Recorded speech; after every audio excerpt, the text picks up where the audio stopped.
Real star ವಿಷಯಕ್ಕೆ ಬಂದ್ರೆ ಒಂದು ಪ್ರಶ್ನೆ ಇದೆ. ಹೌದು, ಈ ವಿಸಿಲು ಅಭಿಮಾನಿಗಳ ಕಡೆಯಿಂದ ಅಷ್ಟೇ ಅಲ್ಲ, ಎಲ್ಲ ಡೈರೆಕ್ಟರ್ಸ್ ಕಡೆಯಿಂದ ಬರುತ್ತೆ. ಯಾರೇ ಹೊಸ ಡೈರೆಕ್ಟರ್ ಇಂಡಸ್ಟ್ರಿಗೆ ಬಂದರೂ ಕೂಡ ನನ್ನ ಇನ್ಸ್ಪಿರೇಷನ್ ಉಪ್ಪಿ ಸರ್ ಅಂತ ಹೇಳ್ತಾರೆ. ಹೊಸ ಡೈರೆಕ್ಟರ್ಸ್ ಅಷ್ಟೇ ಅಲ್ಲ, ಹಿಂದಿಯ ಅನುರಾಗ್ ಕಶ್ಯಪ್ ಸರ್ ಇಂದ ಹಿಡಿದು, ತಮಿಳಿನ ಶಂಕರ್ ಸರ್ ಇಂದ ಹಿಡಿದು, ಸಂದೀಪ್ ರೆಡ್ಡಿ ವಾಂಗ ಸರ್ ಇಂದ ಹಿಡಿದು ಎಷ್ಟೋ ನಿರ್ದೇಶಕರು ಈ ಸಿನಿಮಾ ಒಂದು ಎನ್ಸೈಕ್ಲೋಪೀಡಿಯಾ ಇದ್ದಂಗೆ, ಅದೇ ನಮಗೆ ರೆಫರೆನ್ಸು, ಅದೇ ನಮಗೆ ಇನ್ಸ್ಪಿರೇಷನ್ ಹೇಳ್ತಾರೆ. ಸಂದೀಪ್ ರೆಡ್ಡಿ ಸರ್ ಅಂತೂ ಹೇಳೇ ಬಿಟ್ರು, the original real wild animal ಅಂದ್ರೆ ನಮ್ಮ ಉಪ್ಪಿ ಸರ್ ಅಂತ. ನಮ್ಮ ಹೆಮ್ಮೆಯ ಸೂಪರ್ ಸ್ಟಾರ್ ಈ 45 ಸಿನಿಮಾ ಬಗ್ಗೆ ಹೊಸ ನಿರ್ದೇಶಕ ಬಂದು ಇಂಥ ನಿರ್ದೇಶಕರಿಗೆ ಕಥೆಯನ್ನು ಒಪ್ಪಿಸುವಾಗ ಹೇಗೆ ಒಪ್ಕೊಂಡ್ರಿ? ಎಲ್ರಿಗೂ ನಮಸ್ಕಾರ. ಎಲ್ರಿಗೂ ಯುಗಾದಿ ಹಬ್ಬದ ಹಾರ್ದಿಕ ಶುಭಾಶಯ. ಇಷ್ಟು ಚೆನ್ನಾಗಿ ಮಾತಾಡಿದ್ರ ಮೇಲೆ ನಾವು ಏನು ಮಾತಾಡೋದು ಗೊತ್ತಾಗ್ತಾ ಇಲ್ಲ, ಅಷ್ಟು ಚೆನ್ನಾಗಿ ಮಾತಾಡ್ಬಿಟ್ರಿ. ಅದು ಡೈರೆಕ್ಟರ್ ಬಗ್ಗೆ ಎಷ್ಟು ಚೆನ್ನಾಗಿ ಅನಲೈಸ್ ಮಾಡಿರಿ ಅಂದರೆ ನಿಜವಾದ ಡೈರೆಕ್ಟರ್ ನೀವು. ಅದಕ್ಕೆ ಅಲ್ಲ ನೋಡಿ, ಅವ್ರು ಒಂದೊಂದನ್ನು ಕೂಡ ಡಬ್ಬಿಂಗ್ ಮಾಡಿರೋದನ್ನು ಇಟ್ಕೊಂಡು ನೀವು ಮಾತಾಡ್ತೀರಾ ಅಂದರೆ ಎಷ್ಟು ಅಬ್ಸರ್ವ್ ಮಾಡಿದ್ದೀರಾ ನೀವು, ಸೂಪರ್. ಆಮೇಲೆ ನೀವು ಅನ್ಕೊಂಡಿದ್ದೀರಾ ನೀವು ಆ್ಯಕ್ಟ್ರು ಅಂತ. ನೀವು ಆ್ಯಕ್ಟ್ರು ಕೂಡ, ನೀವು ಸ್ಟಾರ್ ಕೂಡ. ಬಟ್ ನಾವೆಲ್ಲ ಬರೀ ಅದೇನೋ ಸ್ಟಾರ್ ಅಂತ ನೀವು ಹೇಳ್ತೀರಾ ಅಷ್ಟೇ, ಆ್ಯಕ್ಟ್ರ್ ಅಂತ ಇನ್ನೂ ಗೊತ್ತಾಗಿಲ್ಲ ನಮಗೆ. ಆಮೇಲೆ ಎಲ್ಲದಕ್ಕಿಂತ ನೀವು ಹೇಳೋದ್ರಲ್ಲ ಯಾರ್ಯಾರೋ ಡೈರೆಕ್ಟ್ರ್ ಹೇಳ್ತಾರೆ ಅಂತ, ಅದ್ರ ಮೂಲ ನೋಡಿ ಇಲ್ಲಿ ಕೂತಿದ್ದಾರೆ ನೋಡಿ, ಇವರೇ ನನಗೆ ಫಸ್ಟ್ ಹೇಳಿದ್ದು. ನಮ್ಮಲ್ಲೂ ಡೈರೆಕ್ಟ್ರ್ ಇದ್ದಾರಮ್ಮ ಅಂತ ನಾನು ಇನ್ನೂ ಏನು ಇಲ್ದಿರ್ಬೇಕಾದ್ರೆ ಹೇಳ್ಬಿಟ್ರಿ ಇವರು. ಇವರಿಂದ ಎಷ್ಟು ಜನ ಡೈರೆಕ್ಟ್ರುಗಳು ಬಂದಿದ್ದಾರೋ, ಎಷ್ಟು ಜನ ಸೂಪರ್ ಡೂಪರ್ ಹಿಟ್ ಆಗಿದ್ದಾರೋ. ಅದಕ್ಕೆ ಅಪರಂಜಿ ಅನ್ನೋದು ಶಿವಣ್ಣಗೆ. ಯಾಕಂದ್ರೆ ಅಲ್ಲಿಂದ ದೊಡ್ಡ ಮನೆ ಅನ್ನೋದು ಅದಕ್ಕೆ ತಾನೆ. ಸೊ ನೋಡಿ, ಅದಕ್ಕೆ ನೋಡಿ ಅವ್ರು ಕರೆಕ್ಟಾಗಿ ಹೆಂಗೆ ಎನ್ಕರೇಜ್ ಮಾಡಿ ಹೇಳಿದ್ದಾರೆ ಅಂದರೆ, ನೀವೇ ಮಾಡಿ ಇಷ್ಟು ಒಳ್ಳೆ ಸ್ಕ್ರಿಪ್ಟು ಅಂತ. ಆ ಥರ ಒಂದು ಎನ್ಕರೇಜ್ಮೆಂಟ್ ಸಿಗೋದಿದೆಯಲ್ಲ, ತುಂಬ ಅದ್ಭುತ ಅದು. ಸೊ ಇವ್ರು ಅವ್ರಿಗೆ ಹೇಳಿ ಅವರೊಬ್ಬ ಗ್ರೇಟ್ ಟೆಕ್ನಿಷಿಯನ್ ಆಗಿ ಅವ್ರು ಬರೀ ಮ್ಯೂಸಿಕಲ್ಲೇ ಸೂಪರ್ ಹಿಟ್ ಮಾಡ್ತಾರೆ ಸಾಂಗ್ನ. ಇನ್ನು ಸಿನಿಮಾ ಹೆಂಗೆ ಮಾಡ್ಬೋದು, ನನಗೆ ಆ ಕಾನ್ಫಿಡೆನ್ಸು. ಅವ್ರು ಆ್ಯಕ್ಟ್ ಮಾಡಿ ನನಗೆ ತೋರಿಸೋ, ನಾನು ಸುಮ್ಮನೆ ನೋಡ್ತಾ ಕೂತಿದ್ದೆ ಮೈಸೂರಲ್ಲಿ. ಅವರೆಲ್ಲ ಆ್ಯಕ್ಟ್ ಮಾಡಿ ಎಲ್ಲ ಮಾಡ್ತಾ ಇದ್ದಾರೆ, ಇವ್ರ ಜೊತೆ ಏನು ಇವರೇ ಎಲ್ಲ ಮಾಡ್ತಾರೆ, ನಾನೇನೇನು ಮಾಡ್ಬೇಕು ಅವರೇ ಅಂಥ ಒಳ್ಳೆ ಆ್ಯಕ್ಟ್ರು ಕೂಡ ಅವರು. ಅಷ್ಟು ಚೆನ್ನಾಗಿ ಆ್ಯಕ್ಟ್ ಮಾಡಿ ನಾನು ತೋರಿಸಿದ್ರು, ಅದು ಹಿಂಗೆ ಸರ್ ಹಿಂಗೆ ಬರುತ್ತೆ ಅಂತ. ಸೊ ಏನೂ ಮಾತಾಡಲಿಲ್ಲ. ಮೊದಲನೇದಾಗಿ ಅವ್ರು ಟೆಕ್ನಿಷಿಯನ್, ಅವ್ರಿಗೆಲ್ಲ ನಾವು ಸಪೋರ್ಟ್ ಮಾಡಲೇಬೇಕು. ಅಂಥದ್ರಲ್ಲಿ ಅವ್ರು ಅಂಥ ಒಂದು ಅದ್ಭುತವಾದ ಕತೆ ಹೇಳಿದಾಗ ಓಕೆ ಅಂತ ಹೇಳಿದೆ. ಅದೆಲ್ಲದಕ್ಕಿಂತ ನಿಜವಾದ ಸ್ಟಾರ್ ಇಲ್ಲಿ ಕೂತಿದ್ದಾರೆ ನೋಡಿ. ನಿಜವಾದ ಈಗ ಬೇಕಾಗಿರೋದು ನಮ್ಮ ಇಂಡಸ್ಟ್ರಿಗೆ ಇಂಥ ಸೂಪರ್ ಸ್ಟಾರ್ ನಿರ್ಮಾಪಕರು ಬೇಕು ನಮಗೆ. ನಿಜವಾಳ ಗುರುವೆ, ಅದು ಖುಷಿ ಆಗುತ್ತೆ ವಿಷುವಲ್ಸ್ ನೋಡಿದ್ರೆ, ಮೇಕಿಂಗ್ ನೋಡಿದ್ರೆ. ಏನೇ ಇರ್ಬೋದು, ನೀವೆಲ್ಲ ಮಲ್ಟಿ ಸ್ಟಾರ್ ಸಿನಿಮಾ ಅಂತೀರಿ, ನನ್ನನ್ನು ನೋಡಿ ಮಲ್ಟಿ ಸ್ಟಾರ್ ಇವರು ನಿಜವಾದ ಮಲ್ಟಿ ಸ್ಟಾರ್ಗಳು. ನಾವಿಲ್ಲ ಅಂತ ಹೇಳ್ತಿಲ್ಲ, ಬಟ್ ನಿಜವಾದ ಮಲ್ಟಿ ಸ್ಟಾರ್ಗಳು. ಯಾಕಂದ್ರೆ ಆ ಸಿನಿಮಾನ ಹಿಂಗೆ ಮಾಡಬೇಕು, ಇದೇ ಥರ ವಿಷುವಲ್ ಮಾಡಬೇಕು, ಆ ಕೆನಡಾಲಿ ಇದೇ ಥರ CG ಮಾಡಿಸ್ಬೇಕು.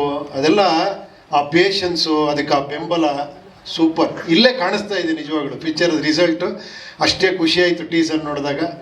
ವಂಡರ್ಫುಲ್ ಗುರುವೆ, ಅದಂತೂ ಕರೆಕ್ಟಾಗಿ ಹೇಳ್ಬಿಟ್ರು ಅವರು. ನೆಕ್ಸ್ಟ್ ಸಿನಿಮಾ ಏನಾರ ಬೇರೆ ಕಡೆ ಹೋದ್ರೆ ಅಷ್ಟೇ, ನಾವು 3 ಜನ ಬಂದು ಮನೆ ಹತ್ರ ಸ್ಟ್ರೈಕ್ ಮಾಡ್ಬಿಡ್ತೀವಿ. ಥ್ಯಾಂಕ್ ಯು ಗುರು, ಎಲ್ರಿಗೂ ಒಳ್ಳೇದಾಗಲಿ. Thank you. ಅದ್ರ ಜೊತೆಗೆ ನಮಗೆ ಹೆಮ್ಮೆ ಆಗುವಂಥ ವಿಷಯ ಏನು ಅಂದರೆ, ರಾಜ್ಬಿ ಶೆಟ್ಟಿ ಸರ್ ಕನ್ನಡದಲ್ಲಿ ಅದ್ಭುತವಾದ ಸಿನಿಮಾಗಳನ್ನ ಮಾಡಿರೋದು ನಾವು ನೋಡಿದ್ದೀವಿ, ಮೆಚ್ಕೊಂಡಿದ್ದೀವಿ. ಈಗ ಮಲಯಾಳಂ ಸಿನಿಮಾದಲ್ಲಿ ಕೆಲಸ ಮಾಡ್ತಾ ಇದ್ದಾರೆ, ತಮಿಳ್ ಸಿನಿಮಾ ಡಿಸ್ಕಷನಲ್ಲಿದೆ ಅಂತ ಕೇಳಿದ್ದೀನಿ, ತೆಲುಗುಯಿಂದ ಆಫರ್ ಇದೆ ಅಂತ ಕೇಳಿದ್ದೀನಿ, ಹಿಂದಿ ಸಿನಿಮಾದಲ್ಲಿ ನಟಿಸ್ತಿದ್ದೀರಾ ಅಂತ ಕೇಳಿದ್ದೀನಿ. ನೀವು ಪ್ಯಾನ್ ಇಂಡಿಯಾ ಸಿನಿಮಾಗಳು ಮಾಡ್ತಿರೋದು ಅಷ್ಟೇ ಅಲ್ಲ ಸರ್, ಪ್ಯಾನ್ ಇಂಡಿಯಾ ಆ್ಯಕ್ಟರ್ ಆಗಿಬಿಟ್ಟಿದ್ದೀರಿ. ನಮ್ಮ ಕನ್ನಡಿಗರು ಈ ಮಟ್ಟಕ್ಕೆ ಸಿನಿಮಾಗಳನ್ನ ಮಾಡ್ತಿರೋದು ನಮಗೆ ತುಂಬ ಖುಷಿ ಆಗ್ತಾ ಇದೆ ಸರ್. ನಮಸ್ಕಾರ ಎಲ್ರಿಗೂ. ಜಾಸ್ತಿ ಹೊಗಳಿದಾಗ ಸಿಕ್ಕಾಪಟ್ಟೆ ಭಯ ಆಗುತ್ತೆ ನನಗೆ. ಫಸ್ಟ್ ಆಫ್ ಆಲ್ ನಾನು ಅಲ್ಲಿ ಕೂತ್ಕೊಂಡಾಗ ಅಂದರೆ ಈ ಸಿನಿಮಾದಲ್ಲಿ 3 ಇಲ್ಲ 2 ಸೂಪರ್ ಸ್ಟಾರ್ ಇರೋದು. ನಾನು ಆ್ಯಕ್ಟರ್ ಅಷ್ಟೇ. ನಾನು ಯಾವುದೇ ಕಾರಣಕ್ಕೂ ಅವ್ರು ಮಾಡಿರೋವಂಥ ಕೆಲಸಗಳೇನು ಅಣ್ಣ ಸುಮ್ಮನೆ ಇರಿ ಅಣ್ಣ ಅವ್ರು ಮಾಡಿರೋವಂಥ ಕೆಲಸಗಳು, ಅವರು ಕೊಟ್ಟಂಥ ಸಿನಿಮಾಗಳು, ನಾನು ಮೊನ್ನೆ ಬಂದವನು. ನಂದಿನ್ನೂ 10 ವರ್ಷ ತುಂಬಿಲ್ಲ, 6-7 ವರ್ಷ ಆಗಿರೋದು. ಜಸ್ಟ್ ನಟಿಸಿದೆ ಅನ್ನೋ ಕಾರಣಕ್ಕೋಸ್ಕರ ನಾನು ಯಾವತ್ತೂ ಕೂಡ ಈ ಸಿನಿಮಾದ 3ನೇ ಸೂಪರ್ ಸ್ಟಾರ್ ಅಲ್ಲ, 2 ಸೂಪರ್ ಸ್ಟಾರು, ನಾನೊಬ್ಬ ನಟ ಅಷ್ಟೇ ಅಂತ. ಅದ್ರಲ್ಲಿ ಯಾವುದೇ ಇದಿಲ್ಲ. ನನಗೆ ಪ್ರತಿ ಸತಿ ಹೇಳಿದಾಗ ಒಂಥರ ನಾಚಿಕೆ ಆಗೋದು, ಒಂಥರ ನಿಜ ತಮಾಷೆ ಇಲ್ಲ, ನಿಜವಾಗ್ಲೂ ಆಕ್ವರ್ಡ್ ಅನ್ಸುತ್ತೆ. ಯಾಕಂದ್ರೆ ನಾನು ಶಿವಣ್ಣ ಮತ್ತೆ ಉಪ್ಪಿ ಸರ್ ಇಬ್ಬರ ಹತ್ರನೂ ಹೇಳಿದೆ, ನನ್ನ ಭಾಗ್ಯ ಅವ್ರ ಮಧ್ಯ ಕೂತ್ಕೊಂಡು ಅವರು ಆನ್ ಸ್ಕ್ರೀನ್ ಬರ್ಬೇಕಾದ್ರೆ ವಿಸಿಲ್ ಹೊಡೆಯೋದು, ಇದು ನನ್ನ ಭಾಗ್ಯ. ಅಂಡ್ ಇನ್ನೊಂದು ಆಕ್ಚುಲಿ ಒಪ್ಸೋದಕ್ಕೆ ಕಷ್ಟ. ಯಾಕಂದ್ರೆ ನಾನು ಯಾವಾಗಲೂ ಒಬ್ಬ ನಿರ್ದೇಶಕನಾಗಿ ಯೋಚನೆ ಮಾಡ್ತಾ ಇರ್ತೀನಿ, ನನಗೆ ಬರಿಬೇಕು, ನಾನು ಡೈರೆಕ್ಟ್ ಮಾಡಬೇಕು ಅಂತ. ಆಕ್ಟಿಂಗ್ ಅಂದ ತಕ್ಷಣ ನಾನು ಯಾವಾಗಲೂ ಯೋಚನೆ ಮಾಡೋದು, ಇದು ಆಕ್ಟ್ ಮಾಡಿದ್ರೆ ಮತ್ತೆ ನಾನು ಡೈರೆಕ್ಷನ್ ಇಂದ ಎಷ್ಟು ದೂರ ಹೋಗ್ತೀನಿ ಅಂತ. ಸೊ ಅದರಿಂದ ನಾನು ಅರ್ಜುನ್ ಜನ್ಯ ಅವರನ್ನ ಎಲ್ಲಾ ರೀತಿಲೂ ಕನ್ವಿನ್ಸ್ ಮಾಡಕ್ ಟ್ರೈ ಮಾಡಿದೆ. ಸರ್ ಯಾರಾದ್ರೂ ಚೆನ್ನಾಗಿರೋ ಹುಡುಗನ ಹಾಕೊಳ್ಳಿ ಅಂತ. ಆದ್ರೆ ಇವತ್ತು ಅವ್ರು ನನ್ನನ್ನು ಒಪ್ಕೊಂಡಿದ್ದು ನನ್ನ ಭಾಗ್ಯ ಅಂತ ಅನ್ಕೋತೀನಿ. ಯಾಕಂದ್ರೆ ಒಬ್ಬ ಕನ್ನಡಿಗನಾಗಿ ಒಂದು ಒಳ್ಳೆಯ ಕನ್ನಡ ಸಿನಿಮಾ ಬರಬೇಕು ಅಂಡ್ ಅದನ್ನ ನಮ್ಮವ್ರು ನೋಡ್ಬೇಕು, ಜೊತೆಗೆ ಹೊರಗಿನವರು ನೋಡ್ಬೇಕು, ಇದು ನಮ್ಮ ಸಿನಿಮಾ ಅಂತ ನಾವು ಎದೆ ತಟ್ಕೊಂಡು ಹೇಳಬೇಕು ಅನ್ನೋವಂಥ ಸಿನಿಮಾಗಳನ್ನ ನೋಡ್ಬೇಕು ಅಂತ ಬಹಳ ಆಸೆಯಲ್ಲಿರುವಂಥ ಒಬ್ಬ ಪ್ರೇಕ್ಷಕ ನಾನು. ಅಂಡ್ ನಾನು ಇವತ್ತು ಈ ಟೀಸರ್ಗಿಂತ ಮುಂಚೆ ಅರ್ಜುನ್ ಸರಿಗೆ ಫೋನ್ ಮಾಡಿ ನಾನು ಹೇಳಿದ ಒಂದೇ ವಿಷಯ, ಸರ್ ನೆಕ್ಸ್ಟ್ ಸಿನಿಮಾ ಏನಾದರೂ ಬೇರೆ ಲ್ಯಾಂಗ್ವೇಜಲ್ಲಿ ಡೈರೆಕ್ಟ್ ಮಾಡಿದ್ರೆ ನೀವು ಮತ್ ಸರಿ ಇರಲ್ಲ, ಕನ್ನಡದಲ್ಲೇ ಮಾಡಬೇಕು ಅಂತ. ಅದು ಯಾಕೆ ಹೇಳಿದೆ ಅಂದರೆ ಅವರಲ್ಲಿ ಒಬ್ಬ ಶ್ರೇಷ್ಠ ನಿರ್ದೇಶಕನನ್ನು ನಾನು ನೋಡಿದ್ದೀನಿ. ಅಂದರೆ ಅವ್ರ ಬಗ್ಗೆ ಸ್ವಲ್ಪ ಮಾತಾಡ್ತೀನಿ. ಏನಂದರೆ ಒಂದು ಸಿನಿಮಾದಲ್ಲಿ 60 ಪಾತ್ರ ಇದ್ರೆ ಆ 60 ಪಾತ್ರಕ್ಕೂ ಡಬ್ಬು ಮಾಡಿ ಅದನ್ನ ಫೈನಲ್ ಮಾಡಿ ಅದಕ್ಕೆ DTS ಮಾಡಿ ಬೇರೆಯವರು ತೋರಿಸುವಂತ ಒಬ್ಬ ಹುಚ್ಚ ಭೂಮಿ ಮೇಲಿದ್ರೆ ಅದು ಅರ್ಜುನ್ ಜನ್ಯ ಮಾತ್ರ. ಯಾಕಂದ್ರೆ ಯಾರಿಗೂ ಸಾಧ್ಯ ಇಲ್ಲ ಸರ್, ಇಂಪಾಸಿಬಲ್. ಒಂದು ಪಾತ್ರಕ್ಕೆ ನಾವು ಡಬ್ ಮಾಡಿದ್ರೊಳಗೆ ಸುಸ್ತಾಗೋಗಿರ್ತೀವಿ. ನಾನು ಅವ್ರ ಸ್ಟುಡಿಯೋಗೆ ಹೋಗಿ ನೋಡಿದ್ರೆ ನನ್ನದೊಂದು 2 ಸೀನ್ ಬಿಟ್ಟಿದ್ರೆ ಯಾಕಂದ್ರೆ ಜಾಸ್ತಿ ಕಿರ್ಚಿದೆ ನಾನು ಅದಕ್ಕೋಸ್ಕರ. ಬಟ್ ಎಲ್ಲಾ ಸೀನ್ಗಳ ಎಲ್ಲಾ ಪಾತ್ರಗಳು ಯಾವ ತರ ಮಾತಾಡಬೇಕು, ಯಾವ ಟೋನಲ್ಲಿ ಇರಬೇಕು, ಇಷ್ಟು ಹುಚ್ಚು ನಾನು ನೋಡ್ಲೇ ಇಲ್ಲ. ಜೊತೆಗೆ ಈ ಸಿನಿಮಾ ಆಗ್ತಾ ಇರಬೇಕಾದ್ರೆ ಆಗ್ತಾ ನನಗೆ ಭಯ ಆಗಕ್ಕೆ ಶುರು ಆಯ್ತು. ಇದು ಚೆನ್ನಾಗ್ ಆಗ್ತಾ ಇದೆ ಗುರು, ಏನಾದ್ರೂ ಸ್ವಲ್ಪ ಅವಸರ ಮಾಡಿದ್ರೆ ಹೆಂಗೆ ಅಂತ. ಆಮೇಲೆ ಇನ್ನೊಂದು ಲೇಯರ್ ಆ್ಯಡ್ ಆಯ್ತು, ಅದು ಇನ್ನೂ ಚೆನ್ನಾಗಾಯ್ತು. ಆಗ ಲಾಸ್ಟಿಗೆ ಹೇಳಿದೆ, ಸರ್ VFX ತುಂಬಾ ಟೈಮ್ ಬೇಕು, ಆಯ್ತು ಸರ್ ಮಾಡೋಣ ಅಂತ. ಸಿನಿಮಾ ಹೋದ ವರ್ಷ ಮುಗ್ದಿದೆ, ಬಟ್ ಈ ವರ್ಷ ರಿಲೀಸ್ ಆಗ್ತಾ ಇದೆ. ಒಬ್ಬ ನಿರ್ದೇಶಕ ಇಷ್ಟು ತಾಳ್ಮೆಯನ್ನ ತಗೊಂಡು ಜೊತೆಗೆ ಒಬ್ಬ ನಿರ್ಮಾಪಕ ಅದಕ್ಕೆ ಬೆನ್ನೆಲುಬಾಗಿ ನಿಲ್ಲೋದು ಅಂದ್ರೆ ಅದು ರಮೇಶ್ ರೆಡ್ಡಿ ಸರ್ ಮತ್ತು ಅರ್ಜುನ್ ಜನ್ಯ, ಇವರಿಬ್ಬರ ಹಿರಿಮೆ ಅಂತ ಹೇಳ್ಬೋದು. ಜೊತೆಗೆ ನನಗೆ ಈ ಸಿನಿಮಾದಲ್ಲಿ ಆಕ್ಟ್ ಮಾಡಿರುವಂತ ಅವ್ರು ಯಾಕೆ ಇಬ್ರು ಕೂಡ ಸೂಪರ್ ಸ್ಟಾರ್ಸ್ ಅಂತ ಹೇಳ್ತೀನಿ. ಈ ಸಿನಿಮಾ ಆಕ್ಟ್ ಮಾಡಿ ನಾನು ಹೊರಗೆ ಬಂದಾಗ ನಾನೊಬ್ಬ ಸ್ಟಾರ್ ನಟರ ಸಿನಿಮಾದಲ್ಲಿ ಆಕ್ಟ್ ಮಾಡಿದೆ ನನಗೆ ಯಾವತ್ತೂ ಅನ್ಸಿಲ್ಲ. ಅವ್ರು ಯಾವತ್ತೂ ಕೂಡ ಅವರಲ್ಲಿರುವಂತಹ ಹಿರಿಮೆಯ ಭಾರವನ್ನ ಒಬ್ಬ ನಟನ ಮೇಲೆ ಹಾಕಲ್ಲ. ಯಾಕಂದ್ರೆ ನಮಗೆ ಹೆದರಿಕೆ ಇರುತ್ತೆ. ನಾನು ಶಿವಣ್ಣನ ಮುಂದೆ ಆಕ್ಟ್ ಮಾಡ್ತಾ ಇದ್ದೀನಿ, ನಾನು ಉಪ್ಪಿ ಸರ್ ಮುಂದೆ ಆಕ್ಟ್ ಮಾಡ್ತಾ ಇದ್ದೀನಿ. ಅದು ಯಾವುದನ್ನೂ ಮಾಡದೆ ನಾವು ಚೆನ್ನಾಗಿ ಮಾಡೋದಕ್ಕೆ ಏನೆಲ್ಲ ಸಪೋರ್ಟ್ ಮಾಡಬೇಕು ಅದನ್ನ ಮಾಡಿದಂತಹ ಮಹಾನ್ ಕೆಲಸಗಾರರು, ಕಲಾವಿದರು ಎಲ್ಲರೂ ಇವರೇ. ಥ್ಯಾಂಕ್ ಯು ಸೋ ಮಚ್ ಅಣ್ಣ, ನನ್ನನ್ನು ಸಹಿಸ್ಕೊಂಡಿದ್ದಕ್ಕೆ ಆ್ಯಂಡ್ ನನಗೊಂದು ಅವಕಾಶ ಕೊಟ್ಟಿದ್ದಕ್ಕೆ. ಆ್ಯಂಡ್ 45 ನಾನು ಅನ್ಕೊಂಡಂಗೆ ನಿಮ್ಮೆಲ್ಲರ ಹಾರೈಕೆಯಿಂದ ಬಹಳ ದೊಡ್ಡ ಸಿನಿಮಾ ಆಗಲಿ. ತುಂಬ ಕಷ್ಟಪಟ್ಟ ತಂಡ ಆ್ಯಂಡ್ ನಿಮ್ಮ ಸಪೋರ್ಟ್ ನಮ್ಮ ಜೊತೆಗಿರಲಿ. Thank you. So proud of you. ಈ ಪ್ರಿಪ್ರೇಷನ್ ಇಷ್ಟರ ಮಟ್ಟಿಗೆ ಹೇಗಾಯ್ತು, ಏನಾಯ್ತು, ಅದೆಲ್ಲ ನಿಮ್ಮ ಬಾಯಲ್ಲೇ ಕೇಳ್ತೀವಿ.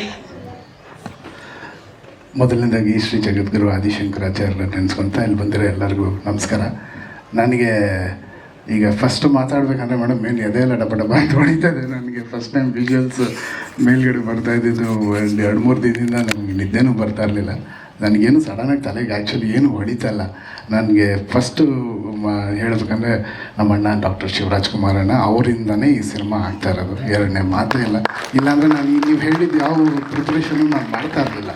ಯಾಕಂದರೆ ಅಣ್ಣ ನೀನು ಮಾಡುವಂದಮೇಲೆ ಅಷ್ಟು ಮಹಾನ್ ವ್ಯಕ್ತಿ ಒಂದು ನನಗೆ ಜ್ಯೋತಿ ಅಂಟಿಸಿದಾರಂದರೆ ನಾನು ಎಷ್ಟು ಸೀರಿಯಸ್ ಆಗಿ ತೊಗೊಬೇಕು, ಅದನ್ನು ಹೆಂಗೆ ತೊಗೊಬೇಕು ಅನ್ನೋದಕ್ಕೆ ಅದೊಂದು. ಅಲ್ಲಿಂದ ನೆಕ್ಸ್ಟು ನಮ್ಮ ರಮೇಶ್ ರೆಡ್ಡಿ ಅಣ್ಣ ಅವ್ರಿಗೆ ಎಷ್ಟು ಹೇಳಿದ್ರು ಕಮ್ಮಿ ಮೇಡಮ್. ಯಾಕಂದರೆ ಅವ್ರು ಇವತ್ತಿನ ದಿನದವರೆಗೂ ಒಂದು ಪೈಸಾ ದುಡ್ಡಿನ ಮುಖನೂ ನೋಡಿಲ್ಲ. ಆ ವ್ಯಕ್ತಿ ನನಗೆ ಹೆಂಗೆ ಹೇಳ್ಬೋದು, ಗಾರೆ ಕೆಲಸದಿಂದ ಬಂದಿರೋಂಥ ಒಂದು ಉತ್ತಮ, ಇವತ್ತು ನೀವು ಹೇಳಿದ್ರೆ 4 ಸ್ತಂಭ ಅಂತ, ಆ 4ನೇ ಸ್ತಂಭ ಆಗಿ ನಿಲ್ಲೋದು ಅಷ್ಟು ಈಸಿ ಇಲ್ಲ ಮೇಡಮ್. ಅವ್ರು ಎಲ್ಲಿಂದನೂ ಬಂದು ಇವತ್ತು ಈ ಸಿನಿಮಾಗೆ ಅವರು ಕಂಪ್ಲೀಟ್ ಫುಲ್ ಏನೇನಿದೆ ಎಲ್ಲವೂ ಕೊಟ್ಟಿದ್ದಾರೆ. ಇವತ್ತವ್ರಿಗೆ ಒಂದು ಪೈಸಾಗಿಲ್ಲ ಅಂತ ಹೇಳಿಲ್ಲ. ಆ ಸಪೋರ್ಟಿಂದಲೇ ನಮಗೆ ಈ ವಿಷಯಸ್ ತರೋಕ್ಕಾಗಿದೆ. ಅಲ್ಲಿಂದ ನಾನು ಉಪ್ಪಿ ಸರ್ ಹತ್ರ ಹೋದೆ. ಉಪ್ಪಿ ಸರು ಅವ್ರು ಸುಮ್ಮನೆ ಹಿಂಗೆ ನೋಡ್ತಾ ಇದ್ರೆ ನನಗೆ ಅವ್ರದ್ದೆಲ್ಲ ಸಿನಿಮಾ 25 ಸತಿ 30 ಸತಿ ನೋಡಿದ್ದು ಬರೀ ಅದೇ ನೆನಪು ಬರ್ತಾ ಇದೆ ನನಗೆ. ಅವ್ರು ಫಸ್ಟ್ ಡೇ ಕೂತ್ಕೊಂಡು ಮಾತಾಡ್ಬೇಕಾದ್ರೆ ಅವರು ಚೆನ್ನಾಗಿದೆ ಗುರುವೆ, ಮಾಡೋಣ ಗುರುವೆ ಅಂದ್ರಲ್ಲ, ಅದೊಂದು ದೊಡ್ಡ ಆಶೀರ್ವಾದ ಆಗೋಯ್ತು. ಅಲ್ಲಿಂದ ರಾಜ್ ಸರು ರಾಜ್ ಬಿ ಶೆಟ್ಟಿ ಅವ್ರನ್ನ ಫಸ್ಟ್ ಪ್ರೊಸೆಸ್ ಒಪ್ಸೋದು ತುಂಬ ಕಷ್ಟ.